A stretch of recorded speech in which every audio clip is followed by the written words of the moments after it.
ครับกับทักทายสบายดีFCบอสบูนเมื่อนี้บอสบูนกับกลับมาที่บ้านเกิดเมืองนอนของตัวเองอีกคือเก่าท่านผู้ชมหลังจากที่บอสบูนไปอยู่บนอื่นหลายปีกลับมาบ้านมาเมืองกับการเปลี่ยนแปลงก็หลายได้ท่านผู้ชมเลยแต่ก่อนเดี๋ยวโดนจะได้กลับบ้านแต่ว่าเดี๋ยวนี้นะกลับบ้านเกือบว่าทุกเดือนเลยนะท่านผู้ชมเพราะว่าต้องไปเฮ็ดเวียกแล้วก็ต้องกลับมาบ้านเกิดเพราะว่ามายามพ่อแม่บ่ค่อยสบายช่วงนี้ถึงว่าสิเป็นจังได๋ก็อย่าเด้อท่านผู้ชมอย่าลืมให้กำลังใจเบาสมบูรณ์คือเก่าเพราะว่าเบาสมบูรณ์จะอยู่ไสจะอยู่บ่อนใดก็จะถ่ายคลิปลงคลิปให้ทางผู้ชมได้เบิ่งได้ชมแต่อยู่บ้านนอกอยู่ในเมืองหรือว่าลงเขตชนบทก็ต้องมีคลิปทุกๆคลิปการเคลื่อนไหวของเบาสมบูรณ์ให้ทางผู้ชมได้เบิ่งได้ชมและทางผู้ชม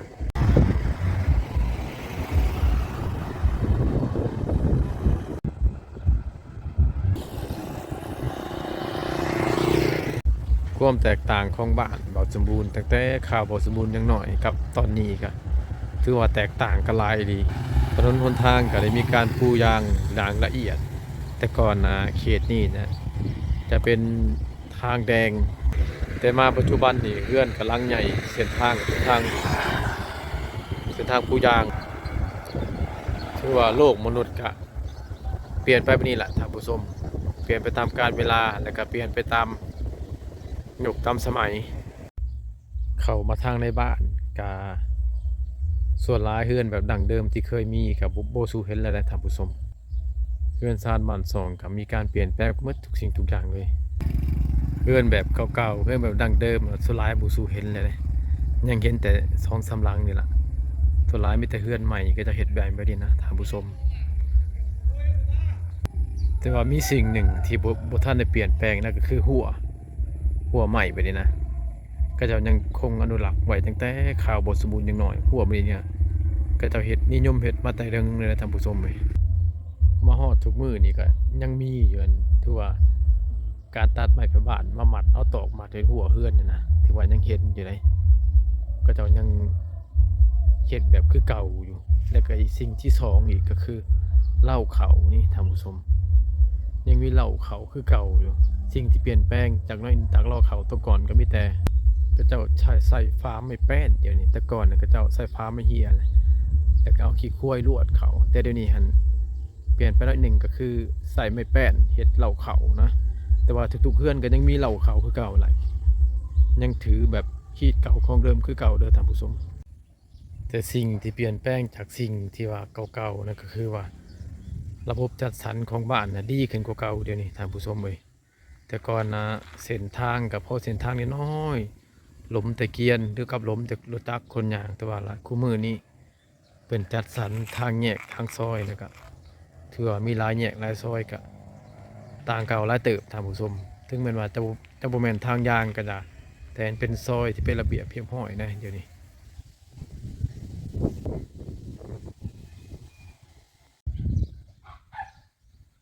มามื้อนี้อากาศก็เป็นสีครึมๆแล้วหน้าของเก่าๆน้อยหนึ่งท่านผู้ชมเว้ย เมื่อวานเห็นแสงแดดอุณหภูมิขึ้น29 28แต่วันนี้อุณหภูมิลดลงอีกอุณหภูมิลดลงมาอยู่ที่ประมาณอยู่25 องศามื้อนี้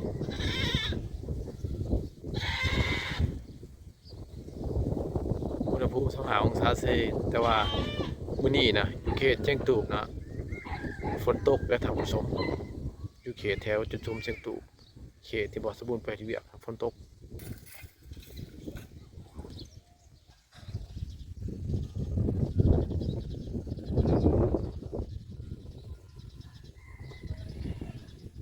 ต้นพร้าวต้นนี้นะเพิ่นปลูกวังหนึ่งก็ได้ทำผู้ชมเลยแต่ตอนบ่อสมบูรณ์อยู่บ้านนะบ่เห็นนะบ่มีเลยแต่ว่าบ่อสมบูรณ์นี้แต่บ้านกันหลายปีแล้ว10 ปลายเขา20แหละ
ถึงว่าทุกสิ่งทุกอย่างสิเปลี่ยนไปก็อย่าทางผู้ชม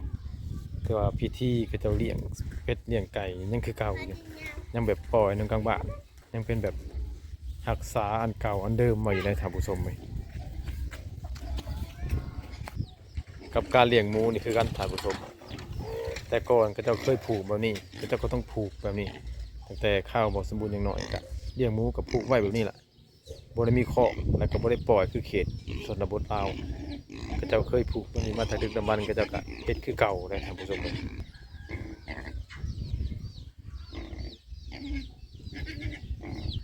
การเลี้ยงงัวนี่ก็ยังเลี้ยงแบบดั้งเดิมคือเก่าอยู่ตกยามกลางเว้นมันก็ไปหากินยามกลางคืนมันก็มาเคาะมาแลงคือควายนี้ก็ผูกมันไว้ยามกลางคืนนะผูกไว้ยามกลางเว้นก็ปล่อยแต่ว่าจุดดีของการผูกไว้นี่ก็ดีไปอย่างหนึ่งนะเพราะว่าเขาจะได้พุ่นคอกอันใส่หน้าเขาเลยเวลาที่มันขี่มันยังก็มีฝุ่นกระจายไปตามให้หน้าก็เฮ็ดให้เขางามในยามทำการผลิตอีกยามเช้าหรือว่ายามแรงจะเห็นมันหลั่งเขาคอกเขาแรงมันก็จะจือคอกแล้วก็จือเฮือนของมันเองได้ท่านผู้ชมตกยามค่ำแล้วมันมาเองตอนเช้าก็จะปล่อยมันไปหากินอยู่ป่าอยู่ดงหรือว่าอยู่ทงหน้านั่นแหละตกตอนค่ำมันมาเฮือนเจ้าของนะแบบว่าความสิ้นเคยของงัวนะอยู่เฮือนใดมันก็มาเฮือนนั้นนี่นะตกยามแรงก็เลี้ยงง่ายน้อยหนึ่งเพราะว่าก็เจ้าบริทำการผลิตปล่อยไปใช้กะปล่อยไปได้ตามสบายแต่ถ้าไปตกยามฝนนี่ก็โอ้ลำบากเลยเพราะว่าช่วงยามฝนก็เจ้าทำการผลิตทำการปลูกเขาเฮ็ดไร่เฮ็ดสวนก็เลยว่าบ่มีบ่อนสิเลี้ยงนะเขตนี้นะท่านผู้ชมจำเป็นต้องได้ซื้อหญ้าแล้วก็ถนอมมันอีกอย่างหนึ่งส่วนหลายนี่ยามแล้งนี่ก็จะปล่อยงัวยามฝนนี่ก็ผูกเลี้ยงตามเดินให้ทุ่งนาลูกไผ่ของเรานะ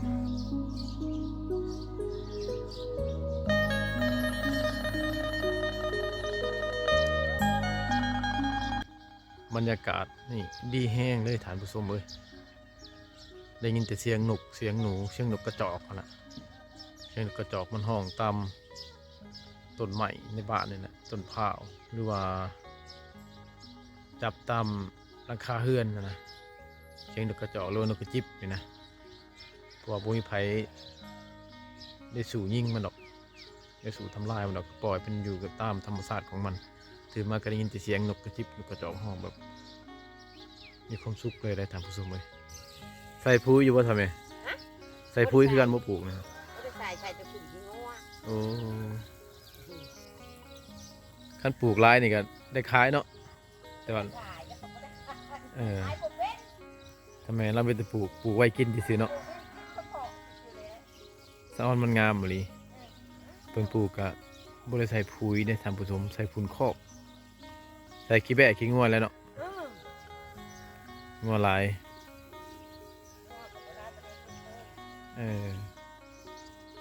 ไปเท่าเราดุมาแต่ใดนะทำผสมเลยเราเลี้ยงทุกอย่างเลยเป็ดไก่นกกังแก้ก็มีเทิงหลังเฮือนยังหลายอยู่เนาะนกกังแก้เนาะมันเข้ามาคุกเอาอันนี้มันเราเลี้ยงตั้งแต่ข้าวบ่สมบูรณ์ยังหน่อยไปนกกังแก้มาตอนนี้เราก็ยังสืบต่อยังเลี้ยงคือเก่าอยู่ก็ยังหลายอยู่มันไปหากินน้ำแหน่นี่นะท่านผู้ชมทั้งเป็ดทั้งไก่สารพัดหลายอย่างชาวเมืองนี่ก็มีเป็ดมีไก่ของเงินไปเถานะไปเถาลังในท่านผู้ชมเราก็อยู่แต่กับหลาน2 คนนะท่านผู้ชมสลายบ้านบ่สมบูรณ์นี่ก็เจ้าใหญ่เป็นวัยรุ่นแล้วก็จะหนีไปหาเงินอยู่ฝั่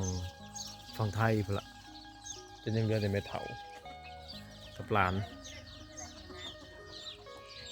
มาถ่ายรูปย่ามาเศร้าบาทไปใส่บาทป่ะลงวัดใส่บาทวันชินป่ะมื้อนี้บ่แล้วจังหันวันทอดนี่แล้วทำบุญโอ้ไปใส่บุญนำกันนี่คนหน่อยก็ไปทำบุญอีกคุณน้อยก็ไปทำบุญให้น่าจมอยู่จังซี่แหละฮีดคองแมนจังซี่แหละฮีดคองประเพณีของบ้านเฮานะท่านผู้ชมตื่นมากอะไปใส่บาตรหยาดน้ำเพราะว่า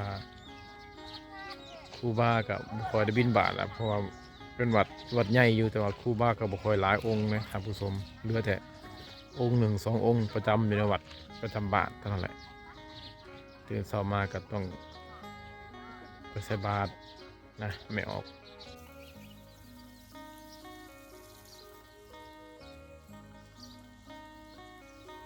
ไอ้กรุงเทพเลย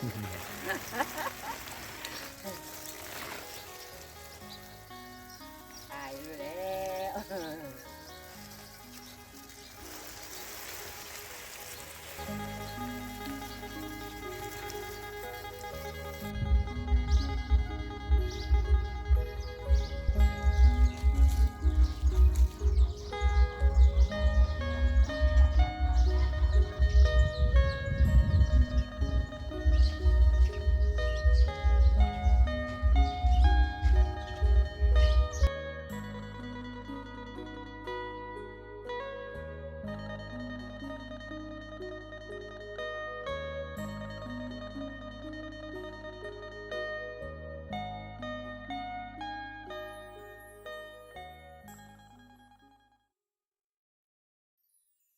อ้าวท่านผู้ชมช่วงนี้ก็สมมาพาควรแล้วจังซั่นแหละบ่สมบูรณ์ขอฝากคลิปนี้ไว้ส่ำนี้อย่าลืมกดไลค์กดแชร์และกดติดตามขอให้กำลังใจตื่มขอขอบใจท่านผู้ชม